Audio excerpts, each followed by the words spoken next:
Meu Deus e meu Pai, que a Tua vontade seja feita em mim.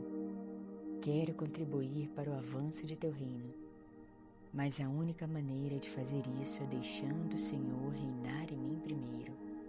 Por favor, se manifeste em mim e me ensine a desfrutar de Tua presença.